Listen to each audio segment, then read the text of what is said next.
Ever wondered what would happen if SpongeBob and Patrick found a real-life treasure map? Not for the Krusty Krab, but for something much, much bigger. Well, get ready. Because today we're diving deep into an adventure that takes our favorite porous pal and his starfish sidekick to a place no one in Bikini Bottom has ever seen before. It all started on a perfectly normal Tuesday. Jellyfishing, bubble blowing, the usual. But then, while digging for fun, their shovels hit something hard. It wasn't a rock. It was an old, barnacle-encrusted chest inside. Not gold, not jewels, but a weathered, cryptic map. The drawings were bizarre, showing a path leading up, to an island floating in the sky, right above the ocean. SpongeBob's eyes lit up with that classic adventurous sparkle, and Patrick, well, he was just excited to go somewhere new. They knew this was a quest of a lifetime, a journey to the legendary floating island of Gooflantis. But how do you get to a floating island when you live underwater? You call your smartest, most inventive friend, of course. They raced over to Sandy Cheek's tree dome, map in hand. Sandy, ever the scientist, was immediately intrigued by the challenge.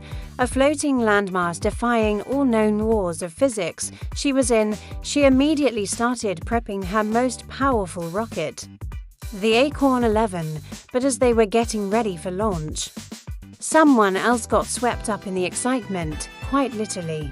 Squidward, trying to enjoy his afternoon clarinet practice in peace, was accidentally roped into the mission when Patrick, in a moment of pure genius, used his house as an anchor for the rocket.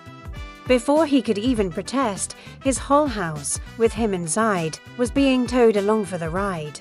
The journey into the Sky Ocean was anything but smooth. Patrick accidentally jettisoned the snack compartment, thinking it was the fun button. SpongeBob tried to steer using bubble-blowing techniques, sending the rocket into a dizzying spiral. And Squidward, he just sat there, clutching his clarinet, his face a perfect mask of misery as they dodged flying space debris, which turned out to be Gary's snail treats that Patrick had packed. Sandy, bless her heart, managed to keep them all from crashing. Her Texan grit and scientific know-how the only things holding the chaotic mission together. It was a symphony of blunders, a ballet of buffoonery, but somehow they were getting closer. Finally, through the clouds, they saw it, a magnificent island suspended in the air, with waterfalls that cascaded into the sky and trees that grew upside down. The colors were unlike anything in Bikini Bottom. It was vibrant, bizarre, and beautiful. As they landed, they were greeted not by a fearsome monster, but by a series of playful challenges, giant, wobbly bridges made of jelly, a maze with walls that tickled you if you touched them, and a river of what looked suspiciously like warm chocolate milk. They had to cross it by hopping on giant, bouncy marshmallows. It was a paradise of pure, unfiltered fun, but they quickly realized they couldn't just goof around. Each obstacle was a test. At the heart of the island, they met the Guardian, a whimsical, giggling creature made of pure light and bubbles named Giggles. Giggles explained that the island was powered by joy and laughter, and the tests were to see if visitors had a truly playful spirit. At first, Squidward's grumpiness caused the island to flicker and dim, the jelly bridge sagged, and the colors faded, but then SpongeBob did what he does best. He unleashed a full-scale assault of relentless optimism. He started a bubble-blowing party.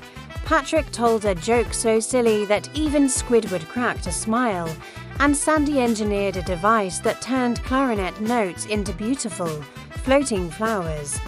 Seeing them work together, embracing the silliness and finding joy in each other's company, made Giggles glow brighter than ever. The island responded, its colors becoming even more brilliant. Giggles revealed the island's secret. It wasn't about treasure, it was about creating and sharing happiness. As a reward, Giggles gave them each a small, glowing orb that would forever bubble with happy memories, with their hearts full and their spirits soaring. They said their goodbyes and returned to Bikini Bottom.